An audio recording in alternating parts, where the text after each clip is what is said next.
it's not going to be easy to address an audience like this as a philosopher.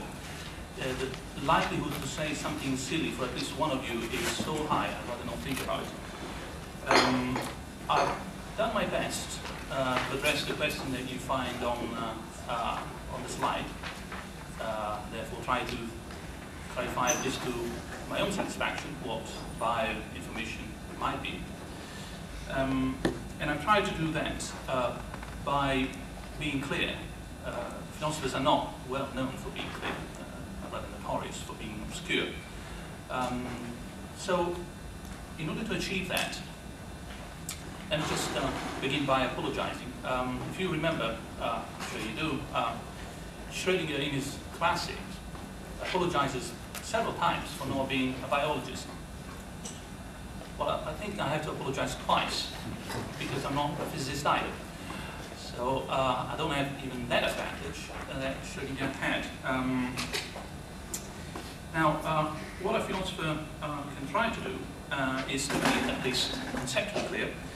So here's what I'm going to present you with, and every now and then during my presentation I will come back to this slide to pinpoint where we are in our little journey. So if this looks like a walk through a gallery, it really is. And if you find that a few points are a bit sketchy, they're meant to be, so that you are kind of enticed to read the eventual paper. I shall start by clarifying a little bit what we mean by information. Nothing new here. It's just a matter of agreeing on a vocabulary. Then I will address 4 specific problems that philosophers have found interesting when talking about biological information. This will be outlined under 4 different headings: biology versus genetics. This is a problem that we have with theory, where to place biological information. Then there's a problem with language. When we talk about biological information, whether we mean biological in an attributive or predicative sense, more of this at the right moment. And there's a problem with levels of abstraction, at what point we talk about both biological and information, and sometimes there's a little bit of confusion between the syntactic and the semantic level. I shall clarify that too in due time. And finally, a couple of issues concerning ethics and bioinformation. Why bioinformation is considered to be an exceptional problem, not just any ordinary problem. Once we've seen these 4 issues, we are left with the issue, with a particular question: what is this bioinformation? And I will propose a possible solution in 2 steps. Try to say what biological information is not, and then what it might be. We shall see that the last, most difficult step, and I apologize for that, is the conclusion, where I shall try to clarify what we mean by bioinformational structural realism. This is a huge hook or reference to contemporary literature in philosophy of science, and I will do my best to summarize the main points at that stage. But that will probably be the one which part of the talk that will be less comprehensible for the non-philosophers. So I apologize for that too in advance. I understand we have about 45 minutes, and I will try to run on schedule as a good train. So let's begin with the vocabulary issue, namely agreeing on what we mean by information.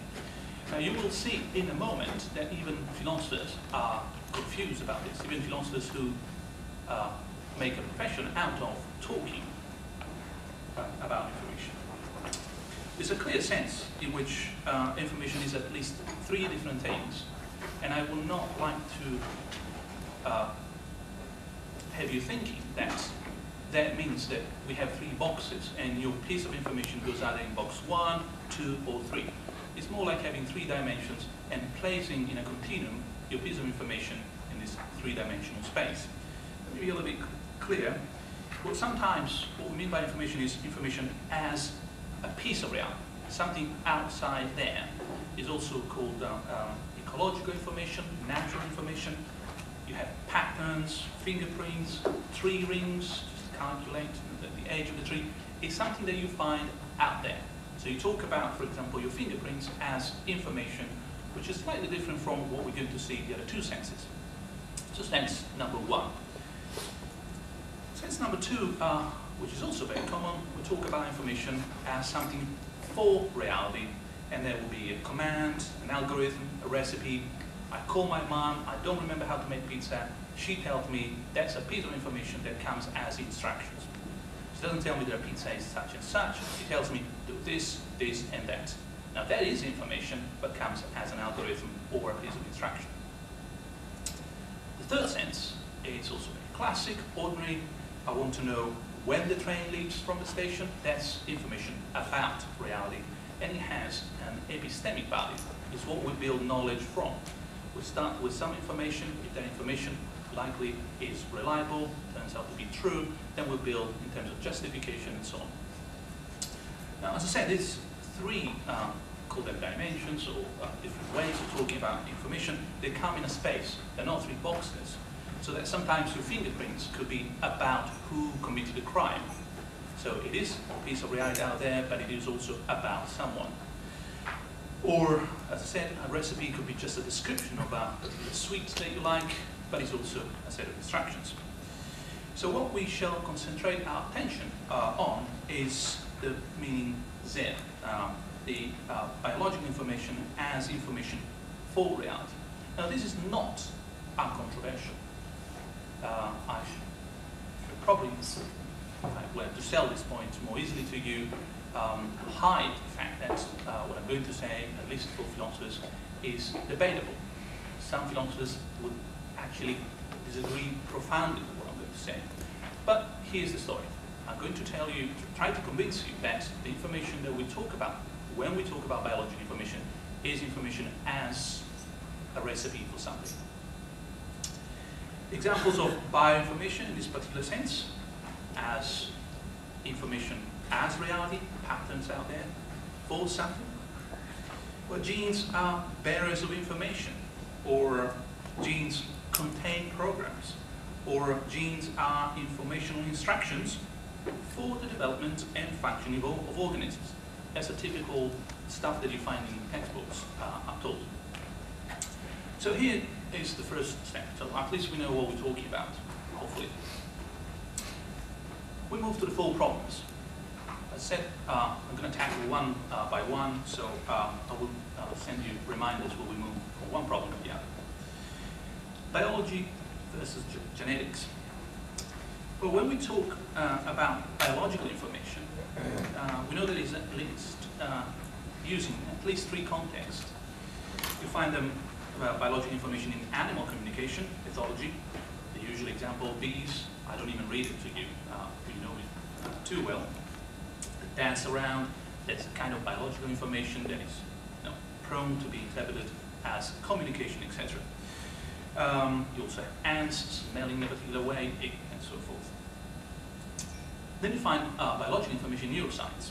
For example, computational models of different various neurological systems that are involved in memorizing, learning, perception, etc. The neuroscientist will talk about that kind of information as biological information. And then you have genetics, reproduction and evolution, for example, molecular biology. Then again, in that context too, you find biological information.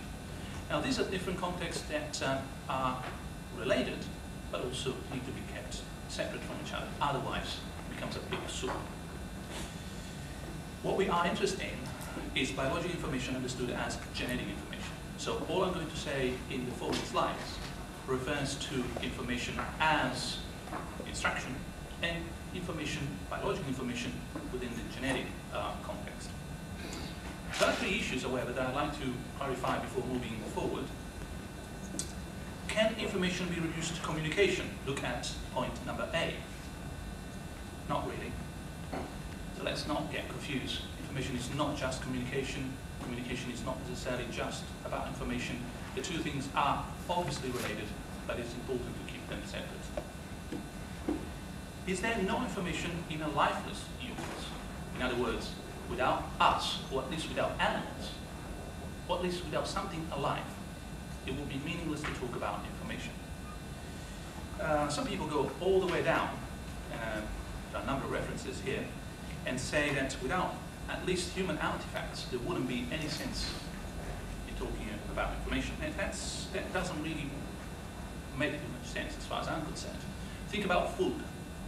Does it make any sense to talk about food without animals which treat that stuff as food? Well, in a way, no. If there's only grass and the only animals around are us, grass doesn't count as food.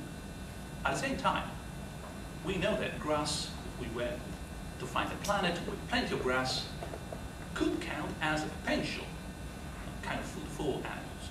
So obviously, now asking whether something is or is not there without the user of that particular something, it's a little bit like asking the wrong question. In other words, food or information are concepts that relate items. They relate a user with some stuff that's being used. They relate the circles in the tree which has been cut to someone who is able to understand that this rings means ears. You don't ask whether those rings would mean ears without human beings around interpreting those, because you would just be missing one of the two halves of the full picture. And finally, can there be a unified theory of biological information that captures all the three meanings, or the three areas, or rather all the ways in which information is used in A, B, and C? As far as I'm concerned, I don't think so. No, at least you're going to be so generic, so open-minded, so flexible, that you lose any value in the concept of biological information. Now, this is not new. Shannon was already arguing for a very cautious attitude towards the concept of information. He thought that there were several meanings and several theories that would probably complement each other, but would not overlap entirely. It's just a reminder that we shouldn't be so easygoing when we talk about this concept, as if we should have a full theory of everything. So these are the biology versus genetics. As I said, we're going to be interested in C, the genetic sense of biological information. Attributive versus predicative is more about language than concepts in my presentation. But what I mean really is something that is much deeper than just the way in which you use English. Speaking of biological information, can be confusing. Let me show you a recent article so that some evidence is out there. I'm sorry if anyone knows the author. You don't have to read it, and I don't have to read it to you. All I want to point out is that in this particular introductory piece, you find the concept of genetic information used several times. DNA sample, genetic information patented, genetic information to family members, personal genetic information. And if you're careful enough, and it's the author of the article, What is Genetic Information, Why It Is Significant, there's a concept of information about, information for something, information about something, information as something, information about something, information as something again. Now, as I said, this becomes a big soup. If you're not careful, you're mixing up so many different concepts, asking different questions, that by doing that, we just simply make problems which are already complex impossible to solve. Now, what's the problem here? We need to distinguish clearly about what we really are interested in. We don't want to mix up the meanings of information. We don't want to be confused about the context, neuroscience, communication, genetics. We don't want to be confused about two different ways of talking about biological information. The distinction that I'm going to introduce is not merely linguistic, but it's much easier to introduce it as a linguistic distinction.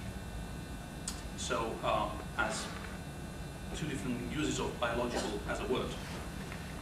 You can use biological, sense number A, biological information, as information about biological facts.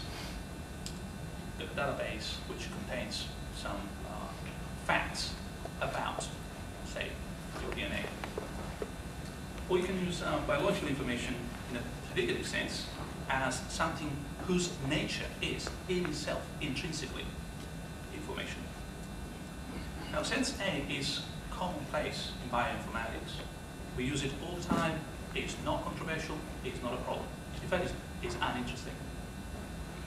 Nobody disagrees about the existence of this biological information, and is really analyzable as a mix of syntactic and semantic theory of information, which is perfectly fine.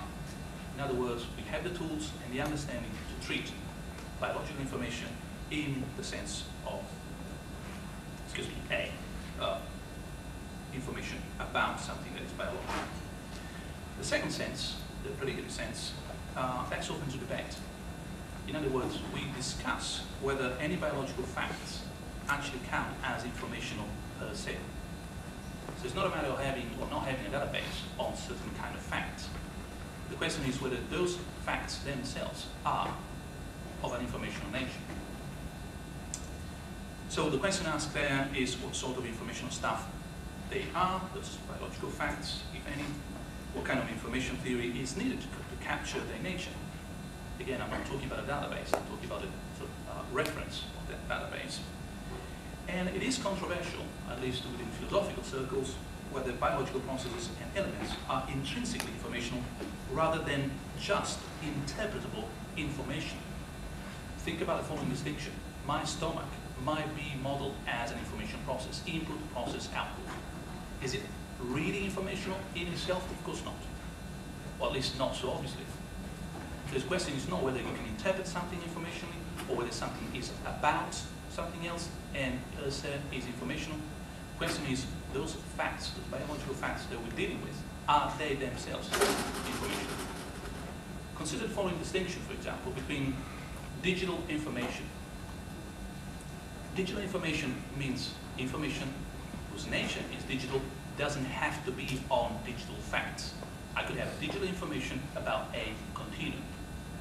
I could have digital information about the sound that I'm emitting right now. Different would be if I had digital information about something that is self-digital. For example, a software that runs on a test about another software. So we need to be careful about the context, biology versus genetics, attributive versus predicative, and the syntactic versus semantic level. And that's where the levels of abstraction and the different theories of information come to play an important role.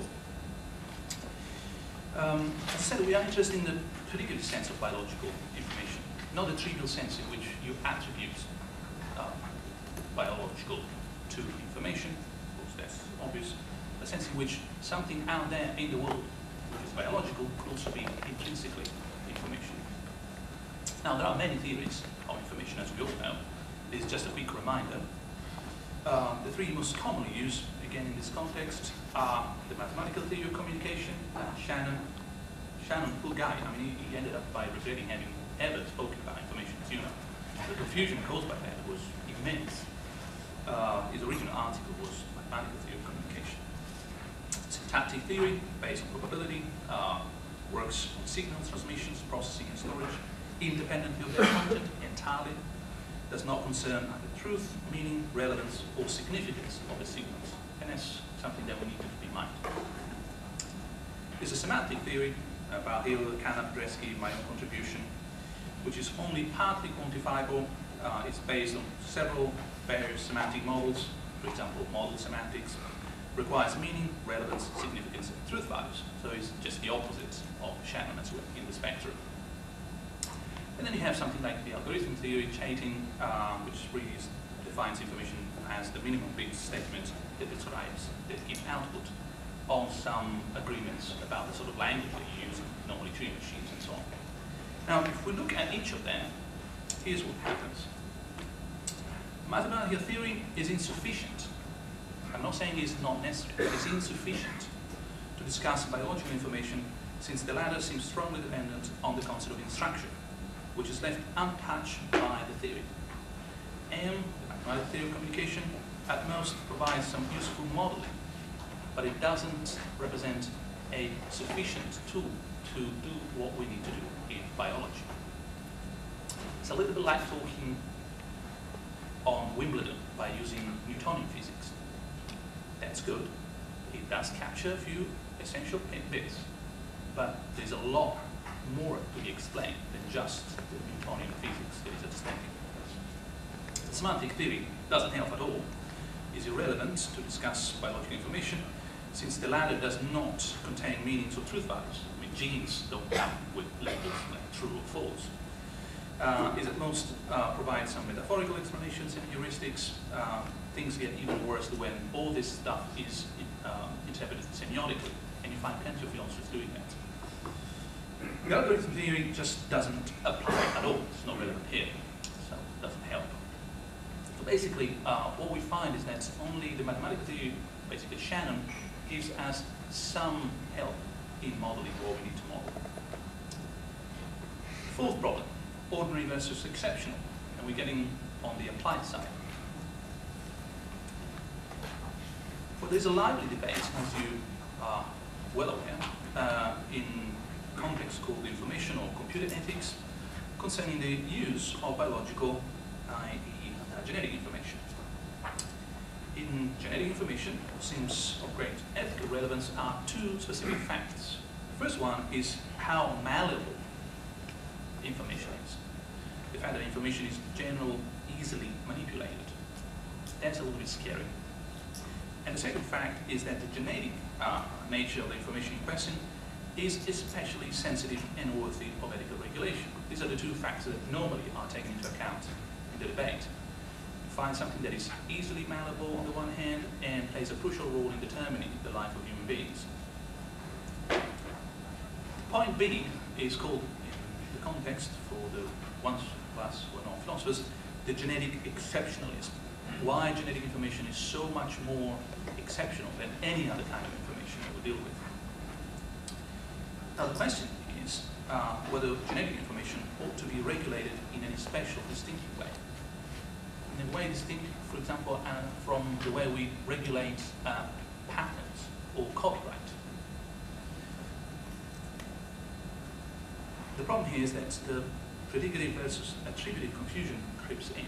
Remember, it's not about or just the database about human beings, but the fact that those human beings are constituted at a biological genetic level by information that plays also a role. Here's the example that I provided you before. Digital information is not information about something digital, not necessarily. Medical information, on the other hand, is information about medical facts.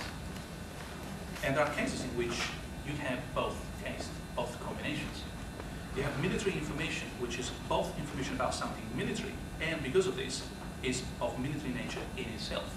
Now this might seem pretty simple and, in fact, rather stupid examples, unless we keep them constantly present in our minds. The confusion, which we have just seen in the previous slides, is immense.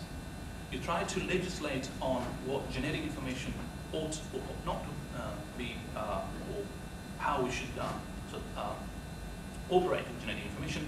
You get confused about these distinctions, the mess is depressing. So, let me recall predicative versus attributive use. When these two meanings are independent, and often they are, when they are independent, then that's fine. When they are not independent, then the predicative use cannot depend on the attributive use. It's rather vice versa. It's the attributive use that depends on the predicative. So what we find here in the genetic issue is what might be called the priority thesis of the predicative of the attributive nature of biological. Attributive biological information and predicative biological information can be either independent from each other, think of the database and something else, or the attributive use of biological information depends on the predicative biological information, not vice versa. In other words, just to put it simply, if you have a CD with biological information that's predicative in the sense that, for example, it could be of a biological nature because it refers to something else that is biological, not vice versa. Now this, again, simple, no big step, but what follows is of interest. Because if you accept this thesis, which is, I would say, not very controversial, then genetic exceptionalism is justified not semantically, not in terms of what we mean by X and Y, but ontologically. It's a matter of what we are dealing with as stuff in the world, not what kind of meaning we attach to a particular database that makes a difference. Genetic information ought to be regulated in a special, distinctive way because of what is in itself, not because of what it is about. Now, I hope this distinction is sufficiently clear. It's not just because it speaks of my nature, for example, that my DNA is something that ought to be regulated carefully, but because it is my nature. So we left now, with all these clarifications and specifications, with the original problem. What is biological information? I said that I'm going to incline towards a alternative meaning, and that what we are interested in is the P, or predicative use of biological. When biological refers to stuff out there which is intrinsically biological. What could that be? So, reminded, we reached point number 3. We've been doing quite well with time. And at this point, I'd like to suggest a road which I don't find particularly fruitful on one hand first, and a road which I think is a little bit more helpful next. So what biological information is not, or at least what I think should not be. As I said, biological information in the predicative sense, stuff that is intrinsically out there biological, is procedural. It's like instruction. The DNA contains the genetic code, as we all know, precisely in the sense that it contains genes which code for the development of the phenotype. So DNA contains genetic information, roughly like a CD may contain some software. Now this is definitely not controversial. It's the next step which might find some of you in disagreement. Because the genetic code, once we make the step, or better the genes, are the information itself. Genes do not send information, no more than a password sends any information to the system it interacts with. Imagine a password or a key for a particular lock. The key and the lock are not related in terms of message and receiver. The key opens the lock, and that's the way in which it is interpretable as information. So like a password, genes work or don't work well or badly. If you want to be a little bit less Boolean, but they do not send or fail to send the right message. And genes do not contain information in the sense in which envelopes or emails contain information, no more than a performative does. If I tell, I promise to come at 6 p.m., well, that performative does not really describe constitutive function. It is 6 p.m. That's constitutive. That's I'm describing a piece of reality. It doesn't really describe a piece of reality. It contains a promise. It rather does something. It affects the promise itself by uttering those words. So it's like baptizing something. If I baptize this pen, the Queen's pen, well, this pen is going to be called the Queen's pen ever since it doesn't describe this pen as the Queen's pen, it becomes the name for the object. So genes are not information in any semantic, descriptive, or constitutive sense, and they do not merely contain or encode instructions as a string of lines and dots may encode a message in Morse alphabet. And then again, you need to be, or we need to be careful about all this, because remember, we want to be able, at the end of the road, to legislate on how to use human genetic information. So that's what they're not. They're not like envelopes. They're not like descriptions. They're not like promises, instructions. Let me try to be a little bit more specific. And that's a little bit of philosophical jargon which shouldn't scare anybody. It just means, ontic just means having to do with reality.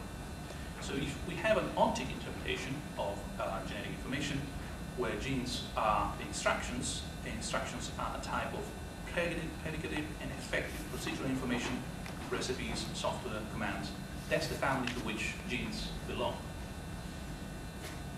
The first slogan that I'd like to leave you with is, in the genetic code, the medium is the message. And if that sounds familiar, it should. go and head it upside down, but that's really what happens. You've got a medium, and that medium doesn't carry the message. Is the message itself. There's not a second sort of level that is being transported by. The genes are the key.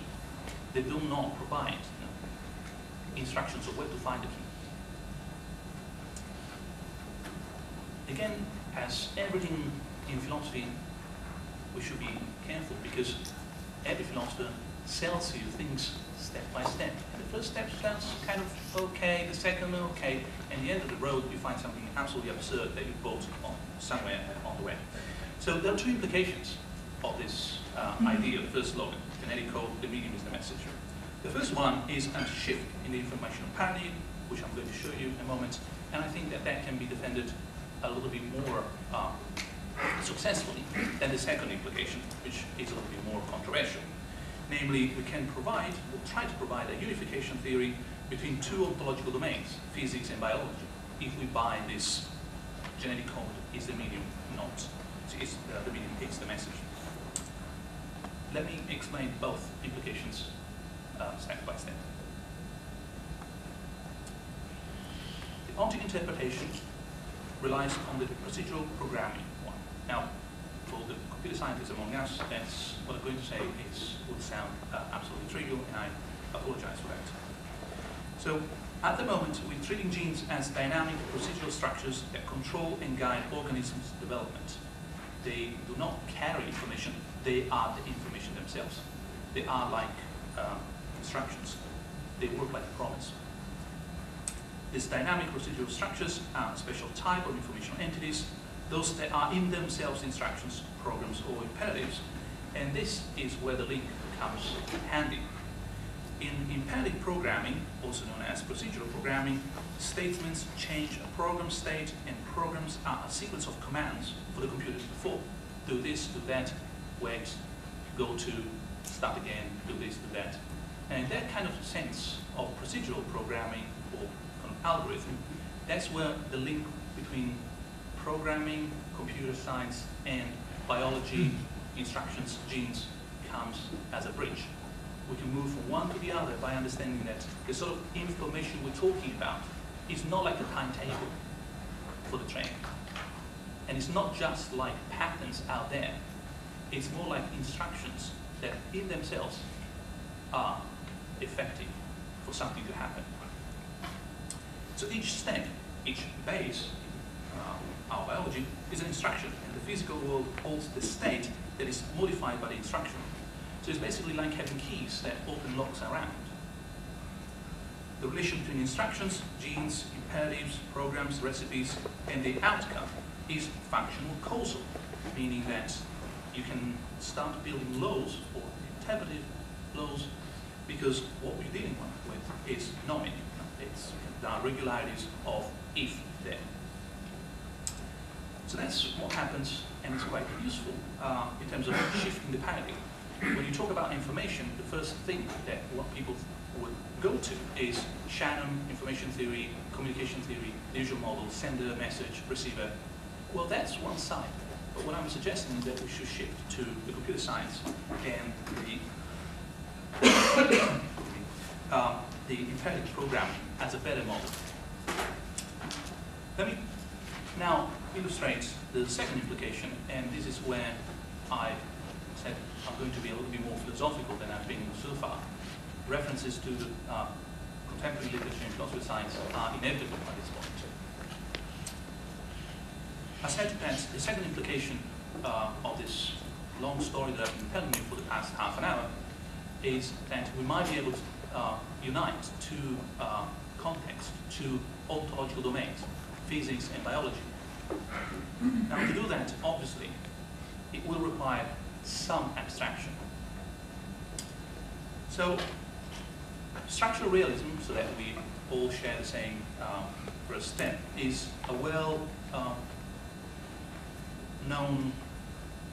relatively uncontroversial, as far as philosophical theses go, position in philosophy of science. It started with Russell and developed forward. Now, one of the great advantages of understanding the genetic code in terms of informational procedural structures is that this allows one to adopt a unified information perspective for the whole reality, both non-living physics and living entities, bios. This informational ontology, which I will label informational structure realism, is what helps us to build the bridge. Now, here's information realism in one sentence. The next slide unpacks, unzips this particular sentence. Information structure realism is a version of structural realism supporting the ontological commitment to what you think is out there. The ontological commitment to a view of reality as the totality of the informational objects dynamically interacting with each other. In other words, it's like thinking that the whole universe is, at the bottom, informational in itself.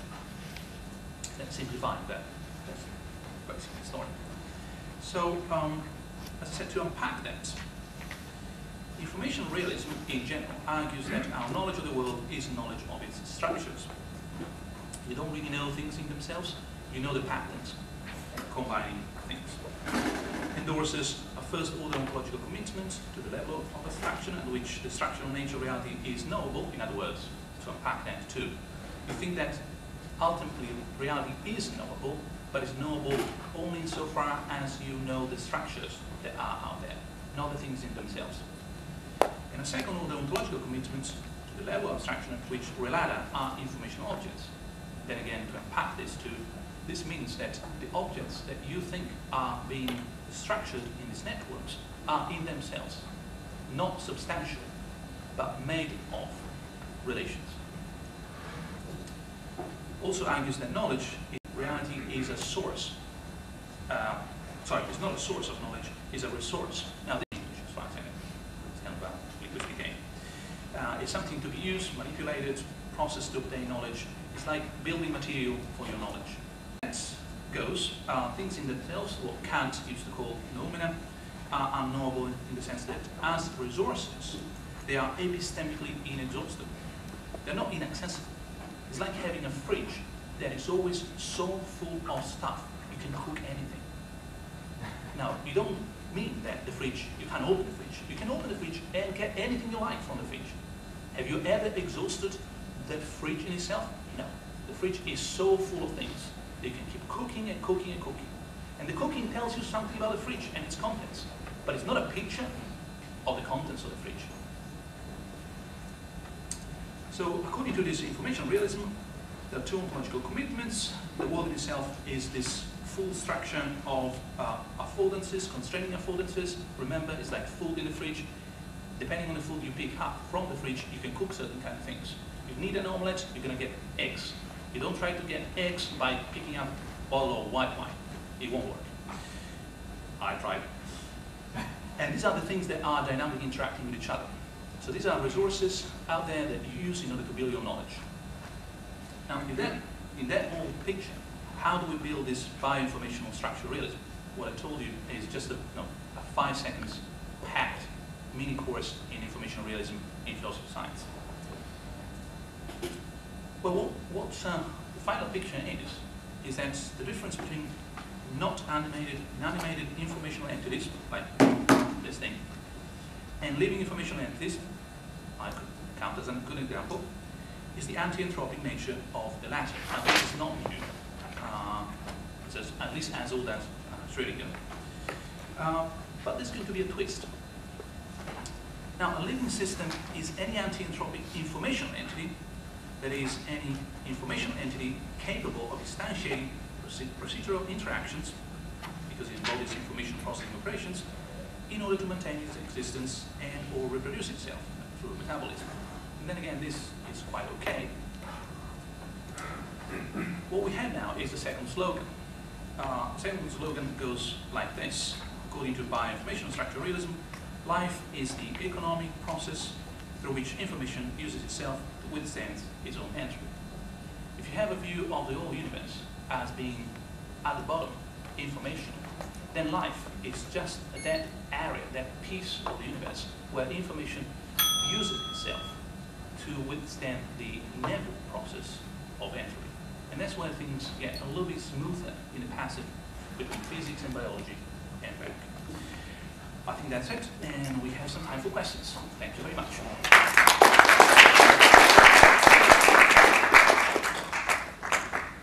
papers up for discussion. Okay.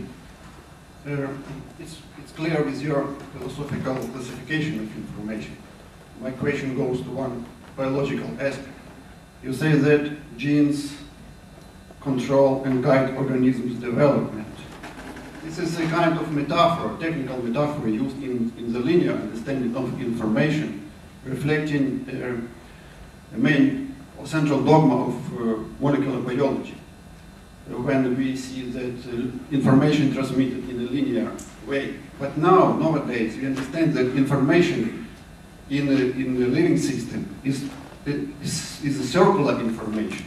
The genes are controlled. Any express of gene is controlled in the whole developmental system. We have the theory of autopoiesis, at least, which also stresses that genes are nothing without controlling by the whole body. So, to this respect, imperatives for what are genes, what they instruct, if they are instructed themselves. I wouldn't ask you this question if you were a biologist, but as philosopher, you have to put this in absolutely different light, that genes not instruct anything. They only are part in the whole circulation of biological information, and this biological information cannot be reduced only to genetic information. So thank you if you speculate on this topic. Yeah, let me put it this way. It's always easier to make things a little bit more complex. It's like what I provided is kind of pizza margherita. You can put anchovies and whatever you like on top of it. That's fine, as long as you have the pizza margherita behind. In other words, out of metaphor, what I mean is, I completely agree with you. But that is not an objection. It's just making things a little bit more precise and complex and articulated and finely tuned to the contemporary knowledge that we have of biological interactions, which are systemic, which have feedbacks, where the control is not just here or there, but is possibly even emergent from the whole system. This is all, if I think we all agree on, or at least both of us agree on that, including what you just said in terms of not pointing to genes as the only, or perhaps not even, suppose, in 100 years, not even the main source of whatever we need in terms of genetic information. That doesn't change the fundamental story. In other words, it's not an objection that would force anyone sustaining what I've just sustained in terms of saying, oh, oops, that's the wrong direction. It's the same direction, it's just much more better shaped, much better tuned to our knowledge. If we say that genes are in themselves instructions, we're not saying that they are the only instructions available. We're not saying that our instructions, they have no source which is instructing them. We're saying if you look at genes in themselves, they work as a promise, a piece of software when we're talking about software that does things that just said and so on. So I don't want to sound cheap, but I completely agree with you without having to change my mind. May I ask one more very short question? It looks very contradictory to say information is anti-entropic. As we know, information means anti-entropy. So it cannot be entropic information. You just put anti-entropic information, but information cannot be entropic. Everything which connected with information is anti-entropic, order creative. Okay, thank you. That's my last question. Yeah, I didn't really want to add any more distinctions to my talk. As you probably know, and most people know in this room, there are so many ways in which we talk about entropy. Now, obviously, one classic way is in the thermodynamic sense. Another classic way, which is related but not identical, is in information theory. Now, what I said at the end of the talk, that information and life is where we have this anti-entropic sense. What I was referring to is the local capacity of living organisms to withstand for a little while, in a local sense, this natural entropy that is basically transforming the whole universe in a more stable, less interesting place. That's all I meant. Now, if you want to say that there's a contradiction saying that, yes, if you like that, we can just agree on the vocabulary. But I wasn't going to give a lesson in Oxford English Dictionary. Yes, I didn't mean that.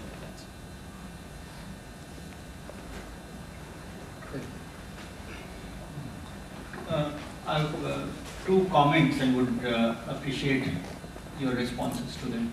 The first takes off from the comment that was asked earlier, and this has to do with looking at biological information, in particular genetic information or DNA information, in the sense of instructions or programs. Now, it seems to me that there's a problem with this point of view, which is that any even metaphoric use of the word instruction or program carries with it a notion of purpose or a notion of goal or design. And everything we know about evolution tells us that that's precisely the wrong way of looking at life or living systems. That's my first comment. The second comment is, I wonder whether your notion, the way you look at information, can in some way be related to something which I think originated from Konrad Lorenz, which is to think of signals, informational signals. And he gave a rather tight definition of the term signal, which I think is fairly commonplace among behavioral biologists. So he said something was entitled to be called a signal if it elicited a response in another individual, and if that response was favorable to the individual that sent the signal. I have a feeling that information, the word information, can also carry connotations of signal. I wonder whether you could comment on these two remarks. Oh, these are very useful, both remarks. Which basically, you provide the answer to the second remark to your first question. I agree with you that if information understood as instructions were to be understood in any possible way as teleological, goal-oriented, then we would be on the wrong path. I mean, it doesn't make any sense. We shouldn't be doing science in that particular way. Maybe that's the end of the story. Maybe there's someone out there who's building the whole business. That's not the way in which we carry our work in biology. We haven't done that for some time. We shouldn't start doing it again now.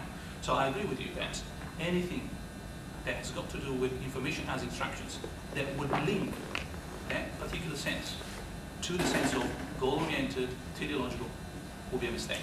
So if we could possibly agree that the sort of instructions that I was talking in this presentation are the signals that you were mentioning, as referring back to Konrad. In other words, responses, questions and answers, or interactions that elicit a positive answer on the other side. I'm perfectly happy with that. I would call that instructions, but if you feel that anything that has got the meaning of instruction has to have an end or a goal, preset or selected somehow by someone who has made the whole machine for a purpose, that's not my intention. So I think I can perfectly go with you and change the whole talk and talk about signals as having a positive, etc., etc. That's what I meant by instructions there. There was no meaning of some sort of end in itself, goal-oriented necessarily. Having said that, we know that it's easy to fall into the trap of talking about nature as having some goals or getting or going somewhere. Sometimes it's just easy for sort of communication purposes to say that horses have four legs because they can run better with those 4 legs. Of course, it doesn't make any sense in that particular way. It's just a way of sort of, making each other understand what the point is. So, back to the second point, I think I much appreciate your suggestion of talking about signals, and in the final paper I could probably pick up some more information from you about it. Well, one of your slides had a question having to do with whether information exists in a lifeless universe. And it went something like this. The statement implied a question. No information exists in a lifeless universe. And the answer to that question was no. And then you gave an example of food or a microorganism which could not exist in a lifeless universe. I was confused by that. I wonder if you clarify. Yeah, I'm sorry. The part of the confusion is due to the fact that I was trying to give 3 no answers. So I phrased the 3 questions as 3 questions to which the answer was no, no, no.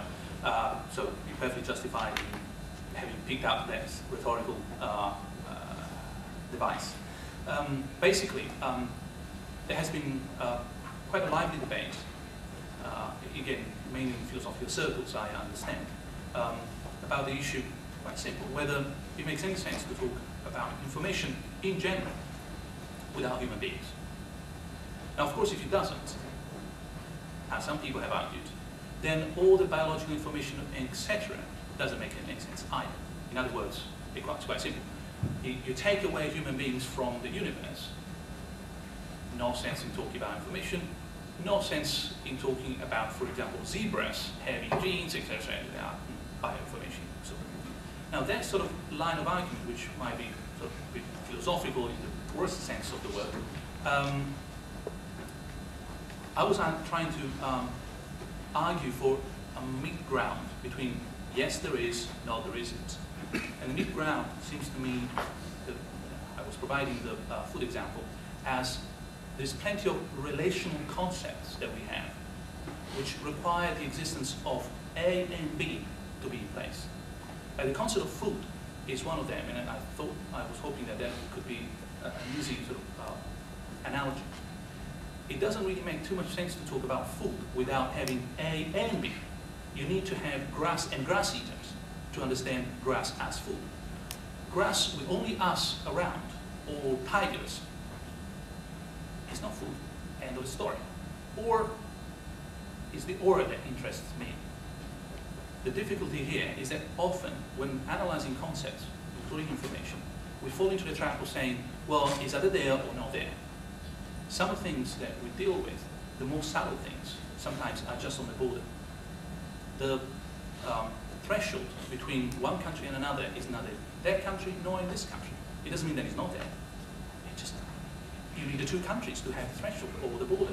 In this way, food, you need that particular organism and that particular stuff that will not match the organism needs. Now, information seems to me, at least insofar as I'm interested in this concept, that is one of those liminal or relational concepts. You need to have certainly someone who reads the trees and the circles, but at the same time, the circles and the trees are out there.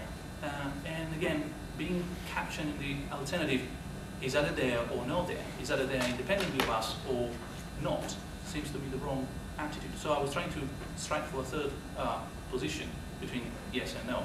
The no answer was, no, it is not true that there is no information in the world without us, for the simple fact that it doesn't make sense to ask that particular question, since this is a concept that has 2 legs. It needs both items.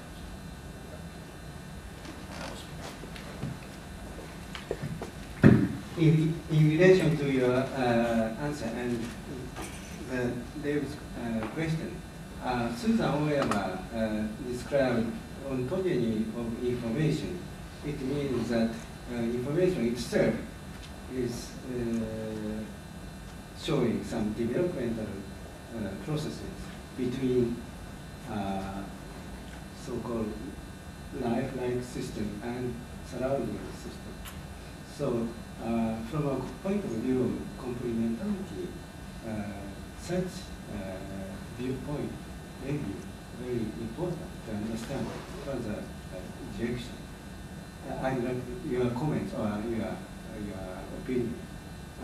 Do you know Susan Oyama's ontology of information? No, generally speaking, people usually consider that information is existing in some material basis, but Susan Oyama considers such things is one side, just looking at one side, the true story must be considered dialectic process between the 2 opposites, instead of staying on the one of the opposite states. I think that what you're saying is, first of all, I must confess my ignorance. I was not aware of that particular piece of work. So I think there will be more to talk about after the break. Okay. Before I leave the audience, a short comment. And this is that, yes, and insofar as I understood the position, that would definitely resonate with what I was saying here. In other words, you could look at evolution from an informational perspective and look at organisms as just one instance of the evolution of information in the universe. So evolution would move from inert and so on, all the way down to living organisms and perhaps mental living organisms. And that would be just the evolution of informational entities becoming complex, capable to cope with reality, more something or less something. So basically, as far as I could tell, thank you, that's very relevant. Thank you so much. I think, was there another question, or I'll reserve the chairman's? Oh, okay. I thought I was hopefully. No, not yet. I enjoyed your very witty and clever talk, but I'm confused. After you leave the via negativa of what information is not, and you start to tell us what you think information is, sometimes you speak of information as, to use your words, knowledge or information, description. At other times, you use the words command and causal. And are there two different types of things that we want to call information, or am I missing something? Oh, no, thanks. If I said anything at the end of the talk in terms of information as knowledge, by mistake, forgive me, that was not meant. Don't go out of this room thinking, oh, that's what he meant. Not at all. When it comes to genetic bioinformation, that kind of stuff out there, the DNA and so on, the genes, all I meant was there's one way of understanding the stuff out there, which is looking at the concept of information instructionally. I hope this is sufficiently sort of wide and open for further agreement on the previous initial question. But basically, it's saying we have three roads in front of us when we talk about information and genetics. You can go in terms of knowledge, something is true, meaning well, that's a bad idea, but nobody went down there. So you can talk in terms of patterns. That's something that's already going kind of almost in the right direction. If only we could join that to the instructional perspective. In other words, yes, the stuff out there doesn't carry information as instructions. It is instructions in itself. So all I'm really doing here is shifting from a better level to an objective level. It's not saying these are the genes and this is the information that they carry. These are the genes and they are the message. So information is causal. Perfectly fine, yes. And it's instructional in that particular sense. Really, it seems to me that the only controversial point here is whether we want to draw a distinction between genes, genetics, biological information, and so forth, and the stuff that is brought about by this, instructionally, or, as I'm trying to argue, not drawing any difference between the biological stuff, the biological patterns, and the fact that they themselves are the instructions. So there's no difference, basically, metaphor, between me baptizing something and that thing getting the name. Because the baptizing is not carrying something, is the instruction itself. So the gene is not carrying or encoding as an envelope, and you open the envelope and there's something inside. The gene itself is what makes the difference, is the key. I know Searle and performative language and all the rest, but it doesn't work very well in Tibetan or Chinese or some other languages. Of that, I'm painfully aware. Thank you. I'll exert the chair's privilege for one last question. You, at the beginning, you were very honest, and you said there may be biologists who would agree with you throughout the talk. At the end of the talk, find themselves in a strange place, which I am. And that is, you did say that the non-tech interpretation unified biology and physics. Now, the genome is not all biology. There's emergent properties. There's nothing in a genome that predicts population ecology. And so at that end, there's nothing in the genome that could predict string theory. So what exactly is meant when you say unify biology and physics, when one cannot predict more interesting aspects of the other? No, it's absolutely fair point, in fact, important point. Does that mean I cannot answer? The unification I was referring to there is in terms of, unfortunately, philosophical unification, in terms of the sort of language that we can share between the two philosophies of. When we talk about philosophy of physics, there's a lot of, for example, talk about determinations, particles, waves, etc.